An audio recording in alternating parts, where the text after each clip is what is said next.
안녕하세요. 여러분의 모티베이터 제인입니다.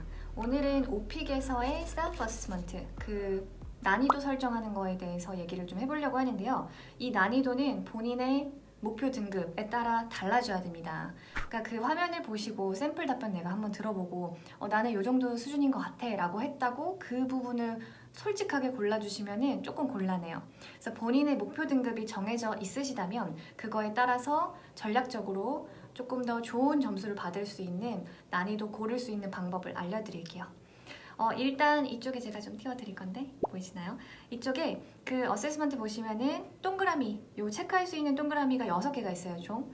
제일 위에 상단에 있는 걸 1번이라고 하고 맨 밑에 있는 거를 6번이라고 했을 때 우리가 1번이 가장 쉬운 거고요. 그러니까 퀘스천 1 가장 쉽게 받을 수 있다고 생각하시면 돼요. 이렇게 써있죠. 나는 10단어 이하의 단어로 말할 수 있다. 그리고 맨 밑에 6번 같은 경우에는 나는 개인적, 사회적 또는 전문적 주제에 대해서 나의 의견을 제시해서 토론할 수 있다. 딱 들어봐도 굉장히 어렵게 나오겠다라는 느낌이 들잖아요. 그래서 이게 6번으로 설정이 되어 있고요. 그럼 이 중에 하나를 골라주시면 앞으로 15개 나에게 주어질 문제의 난이도가 설정이 되는 겁니다. 근데 우리가 오픽 얘기할 때 너 난이도 뭐 했어? 이렇게 물어보면 나 3, 3, 나 5 이렇게 얘기하는 거 많이 들어보셨죠? 왜 2번 얘기를 하느냐, 그 숫자를 얘기를 할 때 이게 왜 그러냐면 총 15문제를 푸시면서 중간에 7번 문제가 끝나면 8번 문제가 들어가기 전에 갑자기 이 난이도에 대한 화면이 다시 떠요. 그러니까 다시 한번 설정을 하라는 얘기인데 여태까지 나온 문제가 어땠니? 뭐 조금 쉬운 질문을 줄까? 비슷한 질문을 줄까? 어려운 질문을 줄까? 라고 다시 한번 물어봐요. 그래서 전체적으로 저희는 난이도를 2번 설정을 하게 됩니다. 그래서 저희가 만약에 처음에 4로 갔었어요. 4로 갔는데 그 중간 단계에서 비슷한 질문을 받겠다라고 체크를 하시면 똑같이 4로 가는 거기 때문에 4, 4가 되는 거고요.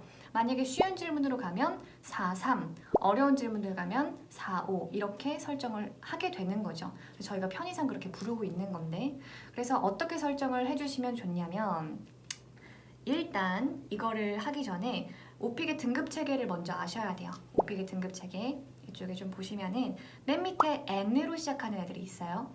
N, L, N, M, N, H 이렇게 있고 그 다음에 I, I, L, I, M이 있는데 I, M은 1, 2, 3로 나눠져 있죠. 그쵸? 그리고 그 위에 I, H, A, L 이렇게까지 받으실 수 있어요. 우리가 고득점이라 하면 IH 이상을 얘기를 하게 되는 거고요. IM은 좀 다른 애들이랑 다르게 3개의 단계로 또 나눠져 있죠. 그렇게 되어 있는데 N으로 시작하는 애들, 밑에 있는 애들, 얘네들은 절대 받으시면 안 되는 점수예요. 그러니까 돈을 내고 내가 오픽 시험을 본다라고 한다면 절대로 N이 들어가는 애들은 받으시면 안 됩니다. 이거는 조금 낭비죠, 사실상. 제가 가르치던 학생분 중에 한 번도 그런 경우는 없었는데 한 분이 저는 좀 급해가지고 오픽을 계속 지금 연속으로 몇 번을 봤는데 자꾸 M이 나온다 이런 얘기를 하시는 거예요. 그래서 제가 너무 깜짝 놀라가지고 난이도를 뭘로 하셨어요? 이렇게 물어보니까 그 이유가 거기에 있었죠. 이 난이도 설정을 대충 하시면 안 돼요. 일단 다시 돌아오셔서 그 난이도를 보시면은 그 맨 위에 있는 건 이제 1번이라고 얘기를 했을 때 1번, 2번은 절대 고르시면 안 돼요. 그러니까 굉장히 쉽게 나온다는 얘기거든요. 그러니까 나는 못하니까 쉽게 질문을 받아서 쉽게 대답을 해야겠다 이런 생각을 하시면 안 된다는 얘기예요. 왜냐면 내가 쉬운 질문을 선택을 하면 그만큼 내가 받을 수 있는 목표 등급이 낮아진다는 얘기예요. 그래서 1번, 2번은 그냥 제치시고 최소한 내가 IL 이상을 받겠다라고 하시면 3번 그 밑에 아래로 있는 애들을 체크를 해주셔야 돼요. 그래서 좀 구체적으로 설명을 드리자면 일단 목표 등급을 한번 생각을 해보세요. 본인의 목표 등급이 나는 IL을 받는 거다 라고 하신다면은 3, 3으로 가실 거를 좀 권해드리고요. 그리고 IM을 받고 싶다. IM 1, 2, 3 이렇게 되어 있죠. 그러면 4, 4로 가실 것을 권해드릴게요. 물론 3, 3을 가셔도 IM 받으실 수 있어요. 답변 정말 잘 하시면. 그치만 4, 4로 가서 문제를 조금 어렵게 받더라도 리스닝만 좀 잘하시면 되니까 이 난이도를 조금 더 높게 설정을 해주셔야 내가 그만큼 높은 등급을 받을 가능성, 확률이 좀 높아진다고 생각하셔야 돼요. 그래서 4, 4로 가셔서 내가 충분히 잘 대답을 해주시면은 IM의 그 등급을 받으실 가능성이 훨씬 높아지는 거죠. 3, 3을 하셨을 때보다. 그래서 이렇게 체크를 좀 해주시고, 그 다음에 고득점 지금 노리시는 분들 IH 이상 가고 싶다라고 하신다면은 55로 가시는 거를 좀 권해드릴게요. 아까와 마찬가지로 4로 가셔도 IH 나오거든요. 나오지만 그래도 조금 더 어려운 질문 받으세요. 이거 받아서 내가 연습한 대로 똑같이 대답을 했을 때 5로 갔을 때 IH 나오는 확률이 더 높습니다. 그래서 5단계 이상을 좀 체크를 해주셨으면 좋겠고요. 그리고 최고 등급 원하시는 분들 계시죠? AL. AL 받고 싶다라고 해서 나 무조건 그러면 맨 끝에 있는 거 찍어야겠다. 6번 해야겠다.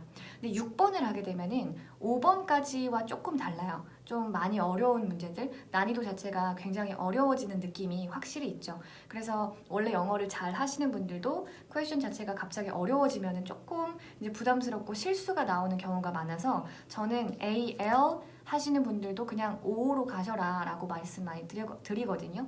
그렇게 하셔도 워낙에 잘하시는 분들이기 때문에 그런 분들은 5로 갔어도 대답을 원래대로 잘 좀 연습한 대로 해주시면은 AL이 나오기 때문에 그렇게 가시는 거를 권해드리고, 혹시나 내가 여러 번 오픽 시험을 봤는데 계속 나는 IH가 나옵니다. AL이 받고 싶은데 라고 하신다면은 기존에 5로 했던 거를 6-5, 그러니까 6-5로 좀 바꿔서 한번 해보세요. 그렇게 하시면 그 중간에 한번 쉬운 문제로 우리가 다시 체크를 하게 되는 거죠. 처음에 6으로 갔다가 5가 되는 거니까. 그렇지만 6, 5로 가시게 되면은 저희가 오픽 시험 총 15문제에서 반으로 딱 쪼갠다고 했을 때 앞쪽이 뒤쪽보다 쉽죠. 아무래도 이쪽에 저희가 그 선택형 주제들이 많이 나오고 뒤에는 돌발이라든가 롤플레이 같은 것들이 계속 출제가 되기 때문에 뒷부분에서는 조금 난이도를 낮춰주시고 앞에서는 내가 6으로 이렇게 가서 내 최대한의 역량을 끌어낸 답변을 해주시면 충분히 AL 받으실 수 있습니다. 이러한 좀 주의사항들을 챙기셔서, 뭐 주의사항이라면 주의사항인 건데 챙기셔서 전략적으로 좋은 등급을 가질 수 있게 해주셔야 돼요. 그래서 아까 그 말씀드렸던 학생분처럼 앞에 있는 가장 쉬운 문제, 그 첫 번째 거 1번이나 2번 같은 걸 계속 체크를 하시면 내가 아무리 답변을 잘해도 점수가 안 나오죠. 그런 부작용이 좀 있기 때문에 이런 거를 꼭 숙지하셔서 나의 목표 등급에 맞는 그런 난이도를 설정해 주셨으면 좋겠어요. 여기까지 좀 설명을 드리고 이후에 오픽과 관련된 다른 이야기들 또 많이 올려드리도록 하겠습니다. 오늘 영상은 여기까지고요. 봐주셔서 너무 감사하고, 그리고 혹시 오픽에 대해 궁금한 게 있으시면 댓글로 좀 달아주시면 제가 최대한 답변을 드리도록 하겠습니다. 바이바이.